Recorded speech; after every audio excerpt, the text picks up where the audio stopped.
Welcome friends, खुद को बदलने वालों को मेरा सलाम।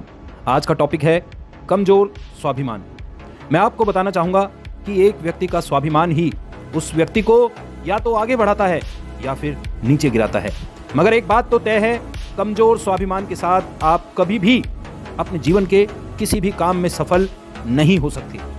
अब आपके मन में एक सवाल जरूर उठ रहा होगा और वो ये कि आखिर हम कमज़ोर स्वाभिमान या ऊंचे स्वाभिमान की पहचान कैसे करें और ये कैसे एक व्यक्ति के जीवन को इतना ज़्यादा प्रभावित करता है।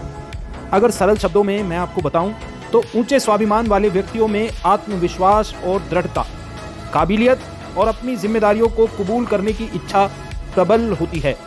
वे जीवन की हर एक मुश्किलों का सामना एक आशावादी की तरह करते हैं। वे लोग अपने आप को दूसरों के सामने वैसा ही दिखाते हैं जैसा वह अपने वास्तविक जीवन में होते हैं। ऊंचे स्वाभिमान के लोग झूठा दिखावा नहीं करते, खुद को कभी ऊंचा और दूसरे को नीचा नहीं दिखाते। वे अपने हर फैसले का सोच समझकर इस्तेमाल करते हैं और चाहे परिस्थिति कितनी भी खराब हो, अपने पूरे आत्मविश्वास के साथ उसका सामना करते हैं। मैं आपको बता दूं, जब तक आप अपने आप को उपयोगी नहीं समझोगे, अपने आप में जब तक आप विश्वास नहीं करोगे, तब तक आप में ना ही खासियत आ सकती है और ना ही आपका स्वाभिमान ऊंचा हो सकता है। ये तो हो गई बात ऊंचे स्वाभिमान वाले लोगों की। अब सवाल ये उठता है कि हम कमजोर स्वाभिमान वाले व्यक्तियों की पहचान कैसे करें। तो मैं आपको बता दूं, कमजोर स्वाभिमान वाले व्यक्तियों की पहचान करना बहुत ही सरल है। मैं आपको यह एक उदाहरण के माध्यम से बताता हूं।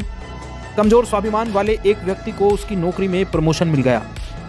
उसे बड़ा पद तो मिल गया, मगर दिमागी तौर पर वो अपने नए पद के मुताबिक अपने आप को तैयार नहीं कर पा रहा था। उसकी सोच पहले वाली ही थी। अब एक बार जब उसके ऑफिस के दरवाजे में खटखटाहट हुई तो दरवाजा खोलने से पहले उसने अपने आप को व्यस्त दिखाने के लिए बंद पड़ा फोन उठा लिया और जो आदमी दरवाजे पर था उसको अंदर आने को कहा और वो अपने बंद पड़े फोन में बातें करने लगा। काफी देर तक बात करते करते वो इंसान सामने वाले व्यक्ति को इसी तरह इंतजार कराता रहा, अपनी झूठी अहमियत दिखाने के लिए लगातार फोन में बात करता रहा। और जब बहुत देर हो गई, फिर फोन रखने के बाद उसने उस आदमी से आने की वजह पूछी। तो वो आदमी जो ऑफिस में आया था उसने जवाब दिया, श्रीमान, मैं टेलीफोन विभाग से हूं और आपके इस फोन का कनेक्शन जोड़ने के लिए आया हूं।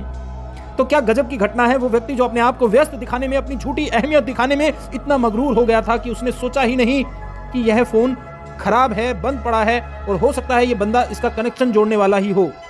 तो ये है निशानी कमजोर स्वाभिमान वाले लोगों की।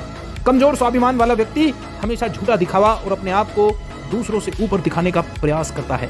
वो हमेशा आपके पीछे आपकी बुराई करेगा। उसे झूठी तारीफें तो बहुत पसंद होगी, लेकिन कड़वा सच सुनना हरगिज बर्दाश्त नहीं होता। कमजोर स्वाभिमान वाले व्यक्ति का संपूर्ण जीवन झूठे दिखावे और झूठी बनावट की बुनियाद पर टिका होता है। मैं आशा करता हूं कि आप अब आसानी से कमजोर स्वाभिमान और ऊंचे स्वाभिमान की पहचान कर पाएंगे और आप निर्णय भी ले पाएंगे और आपको अपने आप को कमजोर स्वाभिमान वाला व्यक्ति बनाना है या ऊंचे स्वाभिमान वाला व्यक्ति बनाना है, ये निर्णय भी आपका रहेगा। एक महान व्यक्ति ने कमजोर और ऊंचे स्वाभिमान के अंतर को मात्र एक वाक्य में बताया है और वो ये है कि ऊंचे स्वाभिमान वाला व्यक्ति खुद को श्रेष्ठ बनाता है, वहीं कमजोर स्वाभिमान वाला व्यक्ति खुद को श्रेष्ठ समझता है। तो थैंक यू सो मच।